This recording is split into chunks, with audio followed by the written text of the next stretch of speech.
Oi, turma linda! Tudo bem? Nós vamos ter uma aula especial hoje, certo? A nossa aula de hoje será uma revisão de todos os assuntos de matemática que foram vistos nesta última unidade, tá? Então aí, nossa unidade de matemática, ela começou com o assunto de divisão. Foi praticamente toda a unidade, nós vimos divisão, que é a operação de dividir. Então, a divisão ela tem dois símbolos. Tem esse, certo? E tem esse aqui. São os dois símbolos da divisão.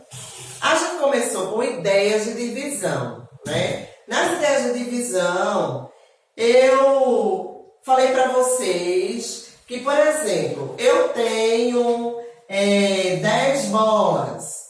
1, 2, 3, 4, 5, 6, 7, 8, 9, 10. Eu tenho 10 bolas e quero dividir essas bolas entre mim e uma amiga. Então, aqui estou eu e aqui está a minha amiga. Para eu realizar a divisão, eu vou ter que ficar dando de uma em uma até finalizar, né? Então, aqui, ó, eu saio dividindo, distribuindo as bolas, certo? Aqui, ó, vou distribuindo uma bola para cada uma até finalizar, tá? Então, aí eu dividi. Então, aqui, ó, eu dividi as bolas entre mim e a minha amiga. Então, ficou 1, 2, 3, 4, 5 bolas. E aqui, 1, 2, 3, 4, 5 bolas. Ficaram 5 bolas para cada um. Então, eu já sei que 10 dividido por 2 será igual a 5.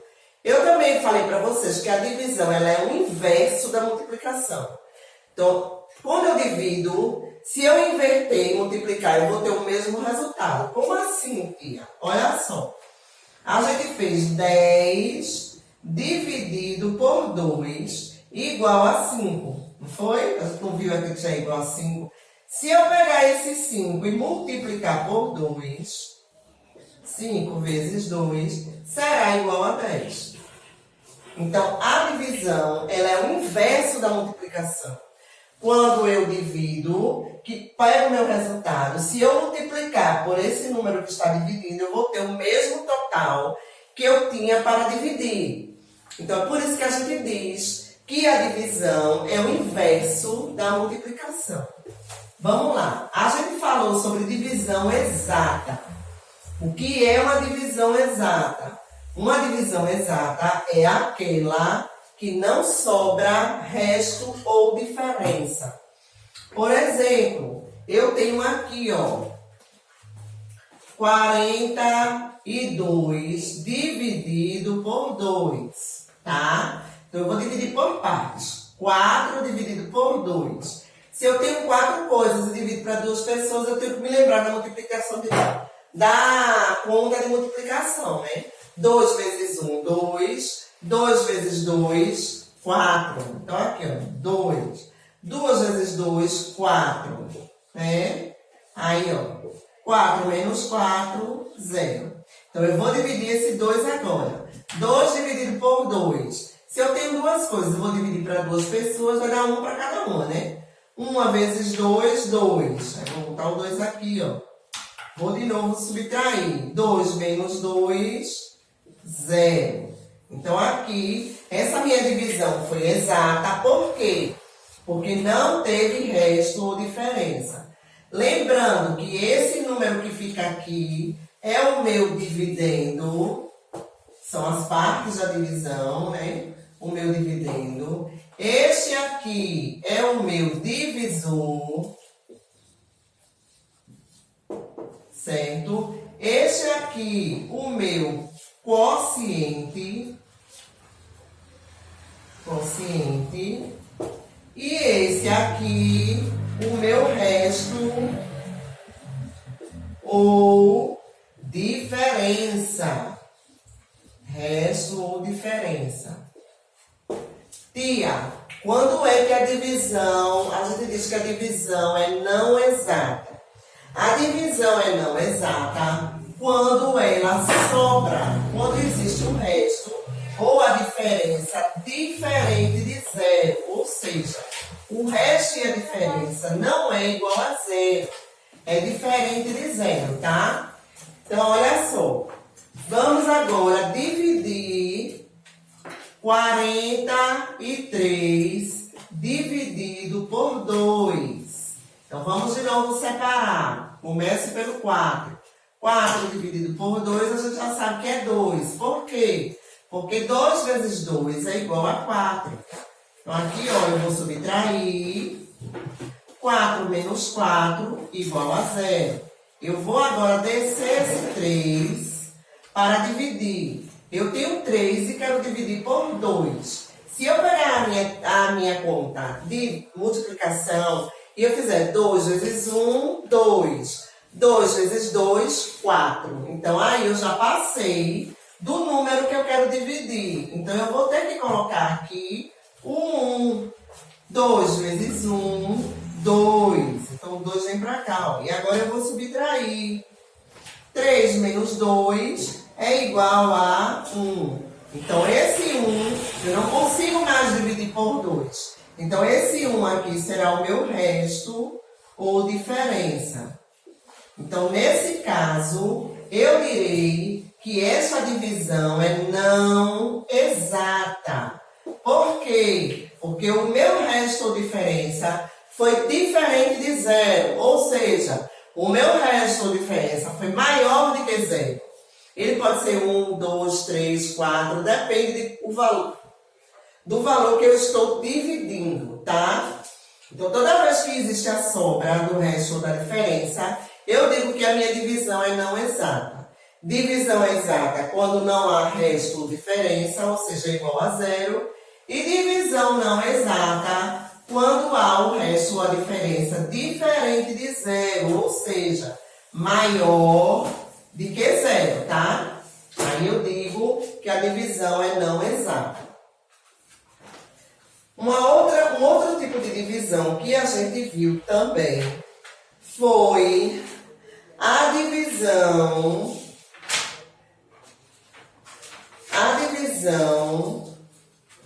certo? Quando eu decomponho o meu número. Então, olha só.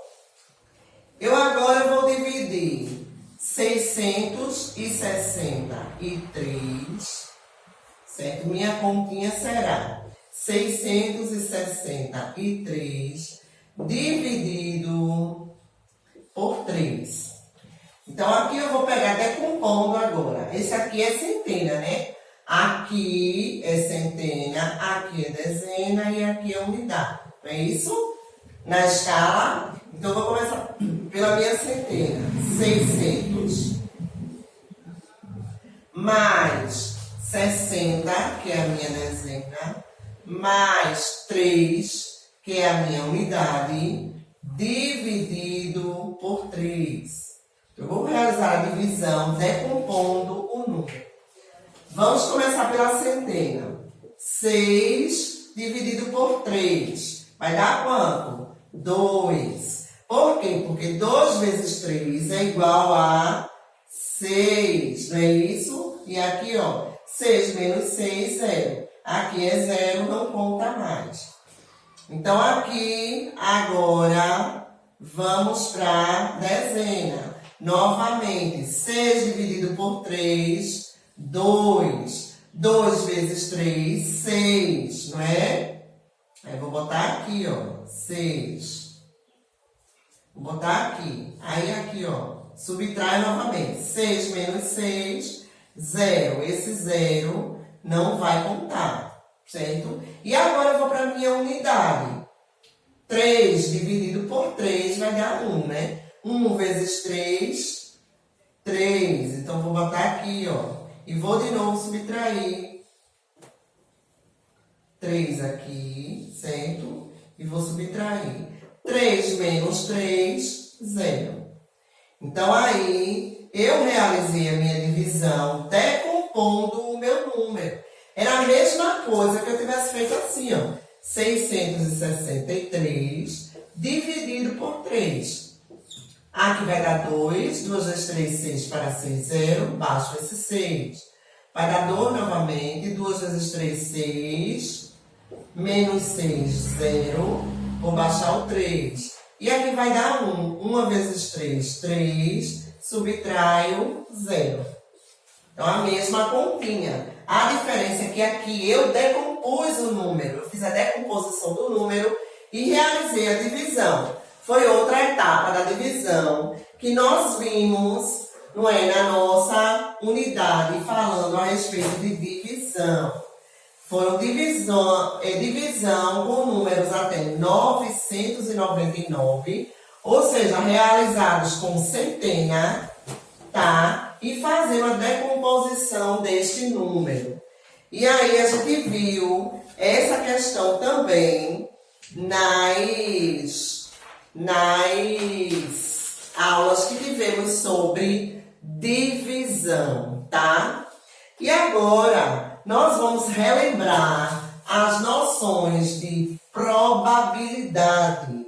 Nós vimos estatística e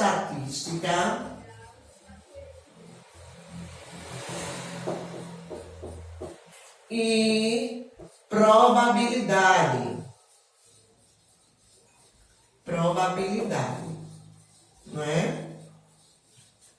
Estatística e probabilidade. Quando nós vimos esse assunto de estatística e probabilidade, nós vimos que nós conseguimos montar tabelas, não foi?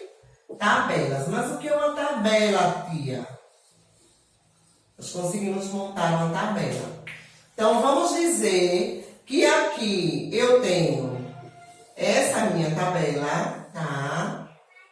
Aqui eu tenho objetos e aqui eu tenho vendas, certo? E aqui ao lado eu tenho a minha relação. Então, eu tenho jarra 12, eu tenho vassoura,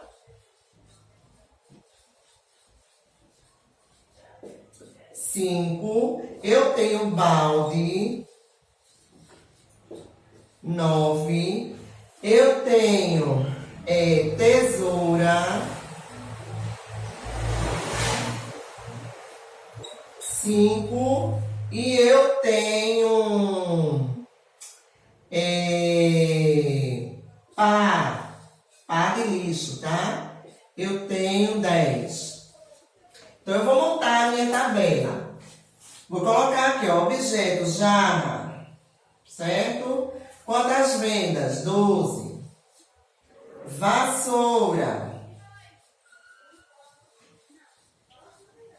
Quantas vendas? 5. Balde. Quantas vendas? 9. Tesoura. Quantas vendas? 5. E pá. Quantas vendas? 10. Né? Se eu perguntasse para vocês qual foi o objeto mais vendido, vocês me diriam que foi a jarra. E o menos vendido? Teve 2, não foi? A vassoura e a tesoura, que empataram, porque as duas venderam 5 a cada uma apenas. E aí está montada a minha tabela de acordo com o que eu tinha aqui de mercadorias para montar a tabela. Então, por aqui a gente pode ver a probabilidade e a estatística de cada um, ou seja, o artigo e quanto foi vendido, e depois fazer a comparação. Qual o mais vendido, qual o menos vendido, quem ficou igual na quantidade, né? Quem ficou diferente, quem vendeu menos. Enfim, tudo isso pode ser analisado através da tabela, tá? Essa tabela também pode ser representada por gráficos, né? A gente viu aqui no livro vários gráficos. Então, eu tenho lá o gráfico e tenho dizendo a informação lá no gráfico. Por exemplo, aqui que tem carro, ônibus, bicicleta e a pé, que é meio de transporte. Então, ele pergunta, qual o meio de transporte mais usado pelos alunos para ir para a escola? E o menos usado, aí você vai olhar no gráfico. O que subiu mais e o que subiu menos, qual é o meio de transporte, e iria responder. Então, essas tabelas, elas também podem ser representadas através de gráficos. Não é verdade?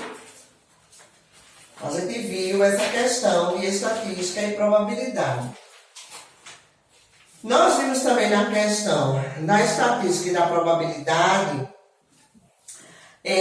que pode ser relacionada com relação, que ele deu esse exemplo aqui da roleta, né, no livro.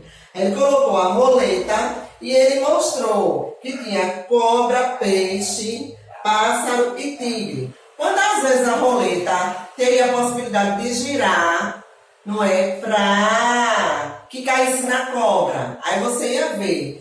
Deixa eu ver quantas vezes tem a cobra. Eu tenho 2 vezes a cobra, então corre mais o risco de eu tirar a cobra, porque ela está numa quantidade maior. Os outros animais só tem 1 vez. Não, o tigre tem 3 vezes, está mais ainda que a cobra. Então, quando a roleta girar, eu tenho mais a possibilidade de tirar o tigre. Por quê? Porque na roleta ele aparece mais vezes. Então, isso é que a gente chama de probabilidade. A possibilidade daquilo ali ficar mais em evidência, daquilo ali aparecer mais, ou daquilo ali ser mais fácil, ser mais fácil realmente de aparecer, né? De ficar evidente, tá? Então, por isso que a gente chama de probabilidade. Quando eu giro a roleta, como eu tenho 3 vezes o tigre, a chance é maior de sair o tigre, porque ele aparece mais vezes. A probabilidade do tigre sair é maior, porque a probabilidade é a chance dele sair, certo? Nós vimos também grandezas e medidas, né? Na parte de grandezas e medidas, nós falamos sobre a medida do tempo. Como é que a gente consegue medir o tempo? Existem 2 maneiras de se medir o tempo. Uma maneira é através do calendário, onde a gente consegue medir o passar dos dias, né? No calendário, eu sei que eu tenho 12 meses, eu sei que eu tenho meses com 31 dias, eu sei que eu tenho meses com 30 dias, e eu sei que eu tenho apenas um mês com 28 dias. Então, através do calendário, eu consigo medir os dias e os meses do ano. Mas eu também posso considerar a medida de tempo a hora, não é verdade? Então, a hora, eu consigo medir o tempo relacionado à hora através do relógio. Então, o Tia Gil ainda fez um relógio para vocês, não foi? Aqui está o relógio, certo? Então, aqui eu tenho o meu 12, aqui eu tenho o meu 6, aqui eu tenho o meu 3 e aqui eu tenho o meu 9. Então, 1, 2, 4, 5, 7, 8, 10, 11. Aqui está o meu ponteiro. A gente viu que o ponteiro grande significa os minutos, conta os minutos, a não ser quando ele está no 12, porque ele indica a hora certa. E o ponteiro pequeno indica as horas. A gente também viu que na relação dos minutos, o 1 é 5, o 2 é 10, o 3 é 15, o 4 é 20, o 5 é 25, o 6 é 30, o 7 é 35, o 8 é 40, o 9 é 45, o 10 50 e o 11 55, né? Então, se o meu ponteiro grande está apontando para o 12 e o pequeno está apontando para o 4, eu sei que são 4 horas. Por quê? Porque o grande está no 12. Cada vez que o grande está no 12, é a hora certa, certo? A gente vai se basear para onde o pequeno está apontando. Mas se o pequeno continua no 4 e agora o grande está apontando para o 2, eu vou dizer que são 4 horas e 10 minutos. E se agora o grande está apontando para o 8, eu vou dizer que são 4 horas e 40 minutos. Quando ele chega aqui, certo? Aqui, ó. E eu já estou no 4, esse ponteiro grande ele já andou um pouco, ele está quase, esse ponteiro pequeno, ele já andou um pouco, ele já está quase no 5. Então eu posso dizer que são 4 horas e 50 minutos, mas eu também posso dizer que está faltando 10 minutos para as 5 horas, tá? Posso fazer essas 2 variações. Então eu fiz o relógio aí para vocês ficarem movimentando e aí conseguirem identificar as horas, né? Outra coisa também interessante em relação às horas é que Quando eu estou no período da manhã, certo? Este 12 aqui, até chegar nele, são 12 horas. Então, 1 hora, 2 horas, 3 horas, 4 horas, 5, 6, 7, 8, 9, 10, 11, 12 horas. Quando eu passo para o período da tarde, esse 1 aqui não são mais 1 hora. A gente diz, né? Mas a gente também pode dizer que são 13 horas. 13 horas, 14 horas, 15 horas, 16 horas. E por aí vai, não é isso?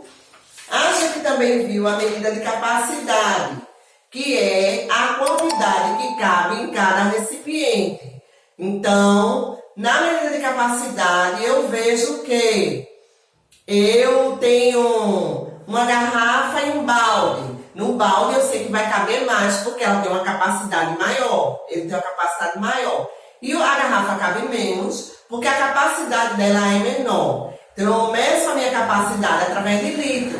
Eu tenho 1 litro, 1,5 litro, 2 litros, 800 ml, que é menos de 1 litro, 500 ml, que significa meio litro, e por aí eu consigo medir a minha medida de capacidade, tá? E assim nós encerramos a nossa revisão. Então, de cada assunto, eu falei um pouco, mas vocês têm cada aula dessa detalhada lá no portal. É só ir lá e procurar no portal a aula que vocês vão encontrar, tá certo? Beijo, meus amores!